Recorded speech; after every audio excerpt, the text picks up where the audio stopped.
OK， 这辆车我感觉到水温好像高了一点，我们还是别踩了，各位。动力给到你啊，肯定是呀需要散热再好一点的，像你家的 FL5、FK8 一样的道理，下车帮过3圈之后要慢下来。哦，水温跌了，哦。在我们这个年龄段已经接近30岁了，真的是没有多余时间去跟人家乱吹水啦，去跟人家吵架啦，睡觉时间都在这边想怎么把钱赚得更多。30岁了，真的是不能再玩了啦。可能到了这个年龄的我，还会自我怀疑一下，怎么不早一点开始投资？这几个月的我呢，换了一种理财的方式，所以我交给了 SEMI EA 一个自动帮我做外汇交易的机器人。外汇大家都听过了，什么是 SEMI EA 呢？它就是一个机器人来自动的做交易啦，但是有专业团队正在盯盘。什么时候开，什么时候关，都是他们在操控，而且它都是在马来西亚时钟早上到傍晚的时候进行，才能避开可能让行情大暴走的新闻时段。所以 SEMI EA 呢，其实很简单，最低门槛500块美金，什么都不用做。你看我大概是2个礼拜的这个成绩，大概赚了一个100多块美金，不多，每天平均大概是10到30块钱左右。当然，这个要抱着一个非常好的心态啊，不求一夜暴富，只求不让我熬夜盯盘啊！请点击我 description 下面的这个链接，进入我的 Telegram 群，我们会在群里更新交易状态，还有机器人的表现，先进群了解看看啦。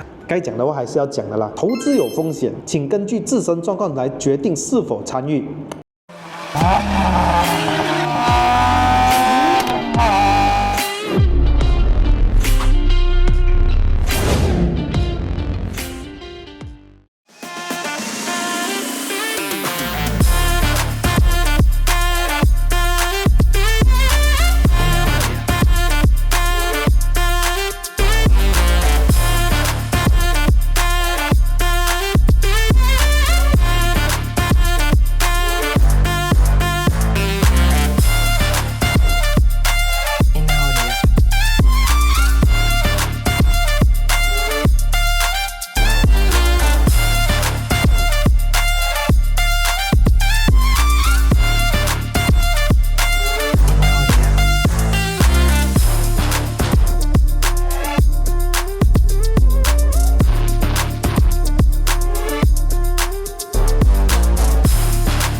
我就打开了这个界面给你们看，现在是用的 All-Wheel Drive 还是 Front Wheel Drive 啊？这里有的看的。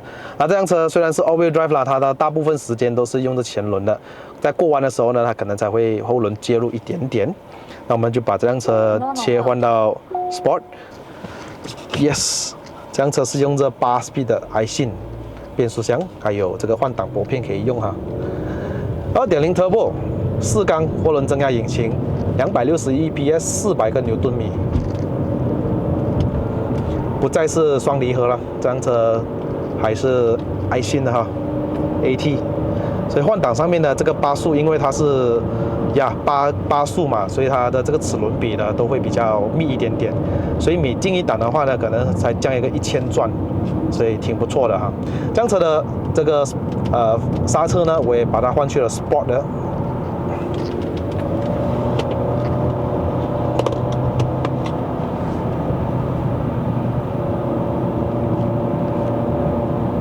这辆车的悬挂前面是一个麦花臣，后面是一个多连杆，然后配上了这个 CDC Continuous Damping 的避震器，所以它会根据你的驾驶模式还有它的这个路况来调整它的硬软，这样子它的回弹所以现在的 Sport 呢也不会感觉到硬到哪里去。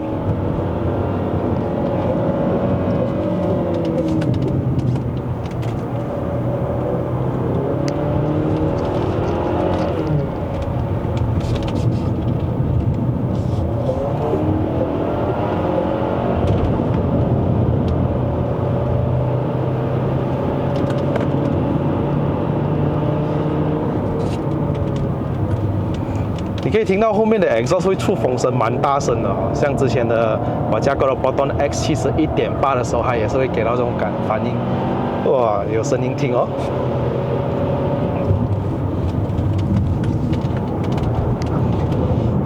这辆车的8速在我降档的时候也会有补油，not bad。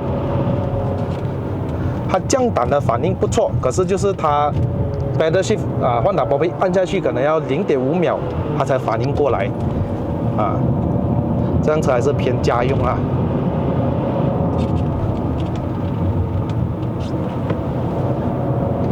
3号档降2号档的时候，它比较保护一点，所以可能要在3000转以下才给我降。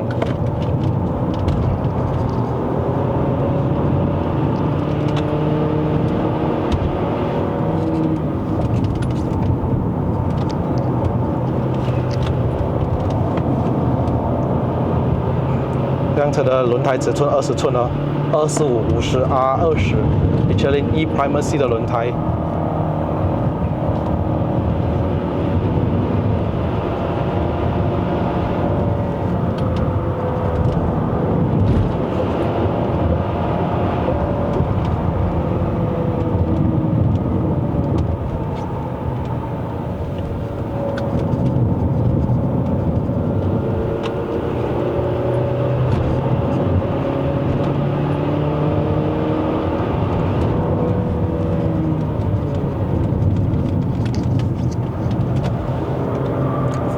油门反应还 OK 的，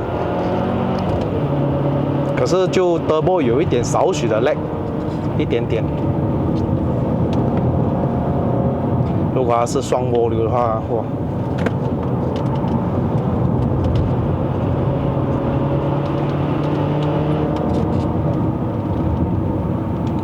这辆车的这个换挡拨片哦，如果你有大概1秒钟，不到啦，30秒以上没有用到的话呢，它都会自动跳回去 Auto Mode。所以我觉得如果他给我一个fully manual会好一点啊，这辆车没有。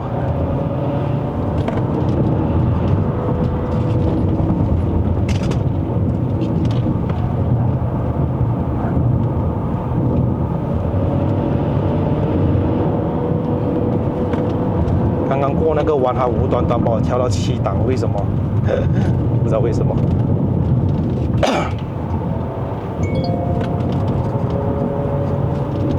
我们在市区驾驶的时候，感觉这辆车侧倾很多。可是，在这个山路的时候，我反而觉得，可能我坐在前面的关系啊，觉得好像侧倾还好嘞。而且这辆车灵活还 OK 的，左右摆动的时候它给到你反应了。它的缺点是一直把我挑回去auto，我不喜欢。我在下山的时候，我需要 hold 着我的档位。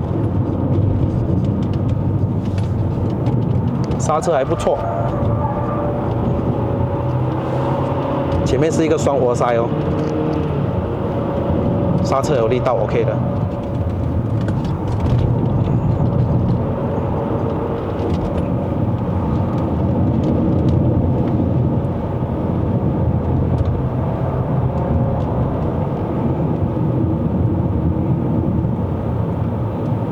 这辆车的重量蛮重哦，我觉得接近2吨啦所以有时候我们在不要说山路了，我们需要用那个 line 尽量不要让这辆车转向浮动大。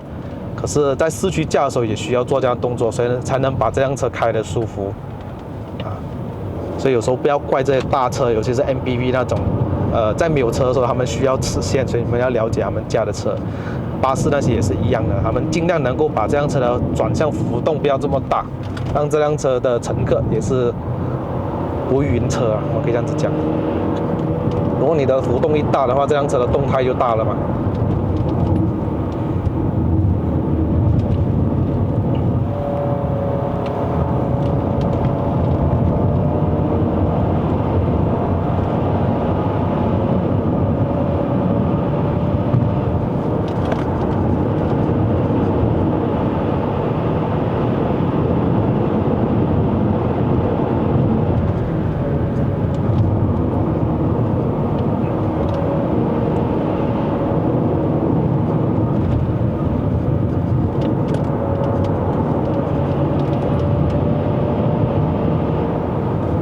有力一下400个 OK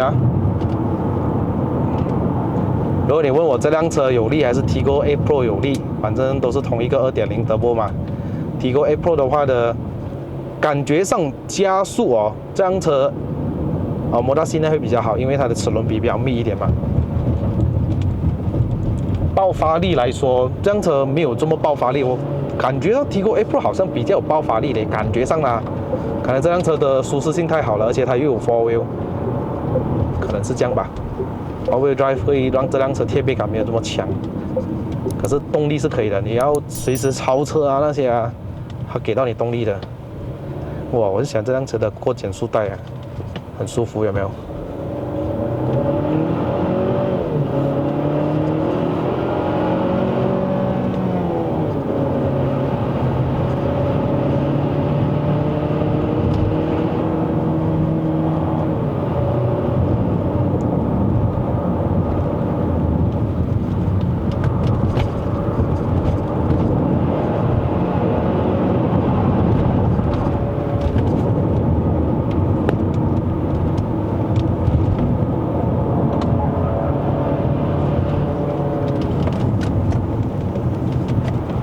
？Not bad 哎。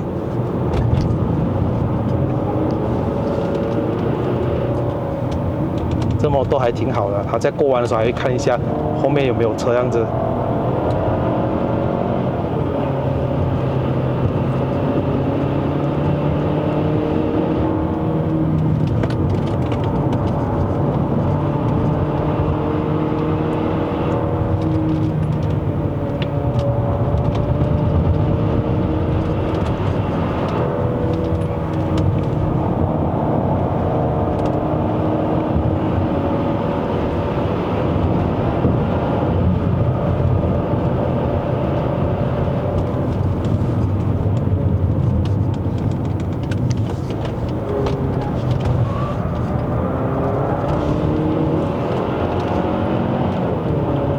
会自动升档哦，所以我只要做降档就好了。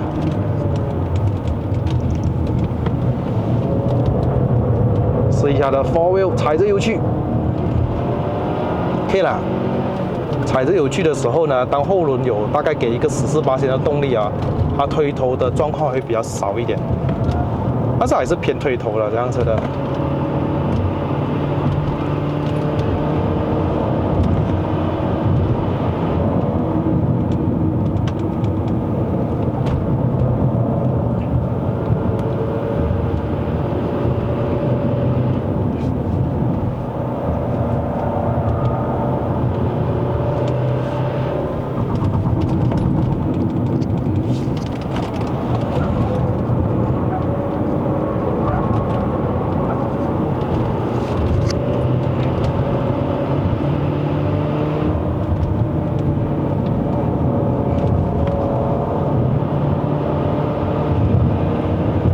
方向盘的灵敏度是 OK， 是我就觉得方向盘好像少了一点的感觉，就是路平不平啊，滑不滑啊，少了一点的 feedback 哎。因为这样子还是比较偏舒适啦，给家用啊。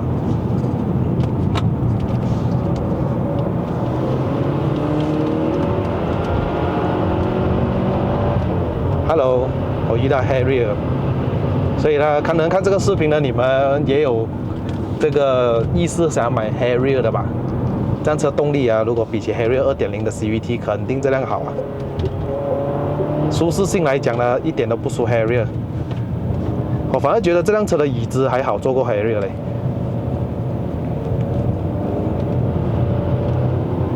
可是动力来讲，我觉得这辆车是有力过 Harrier 的 Hybrid 啦，虽然 Hybrid 很有力啊。省油就肯定要问过 Harrier 先的 Hybrid 了。地上是哦，不敢开油，开一点点的油去。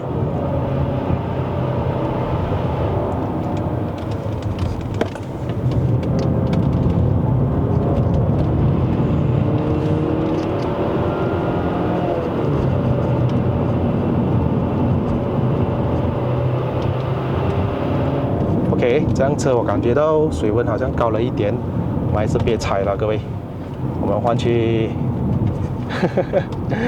还是别踩了。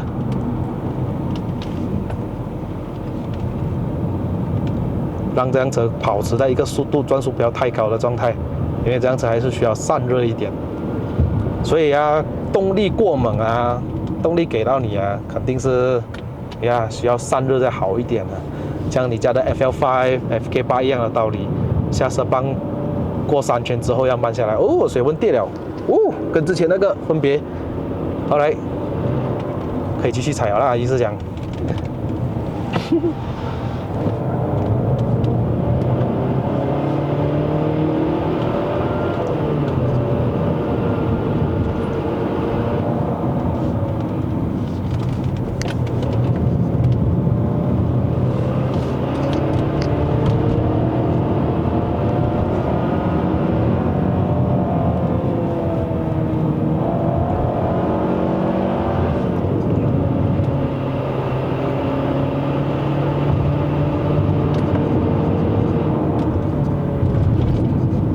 水温又再高了一点点。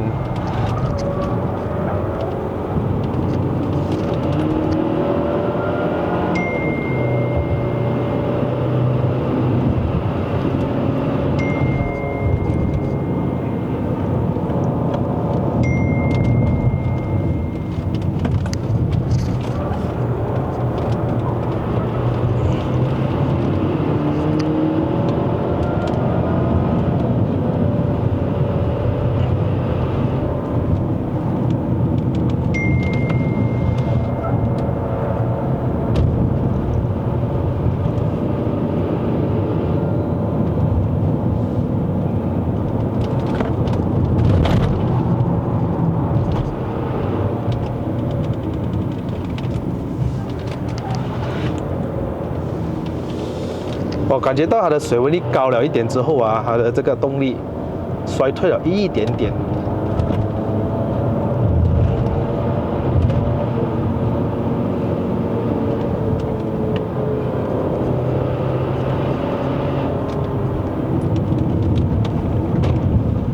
基本上，如果你像我这样子驾的话，水温是 OK 的啦。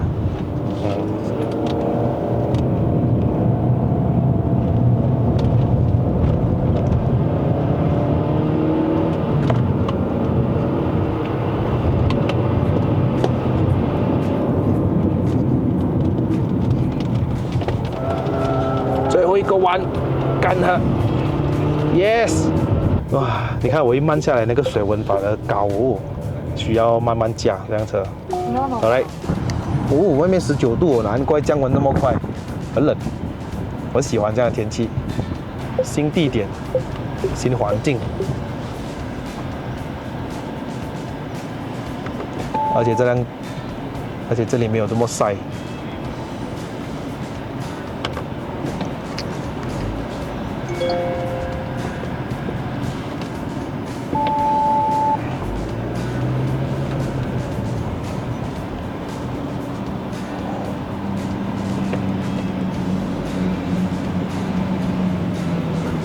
Alright guys， 搞定。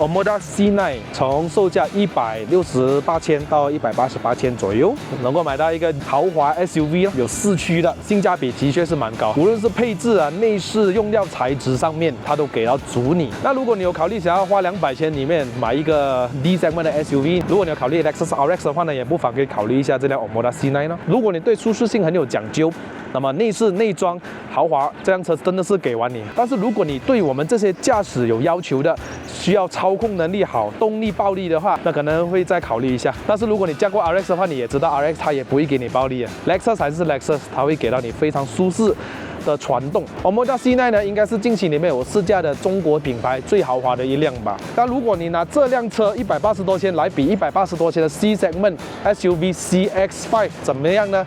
肯定是 CX-5 好驾啦，各位。悬挂系统也比这辆硬，空间也比这辆小，操控也比这辆好，动力输出也比这辆顺很多。好了，各位，这个影片就到这边。如果喜欢看我的影片的朋友们呢，不要忘了按赞、订阅、分享，还有打开小铃铛。我们下一集的 POV 再见啦 ，Goodbye。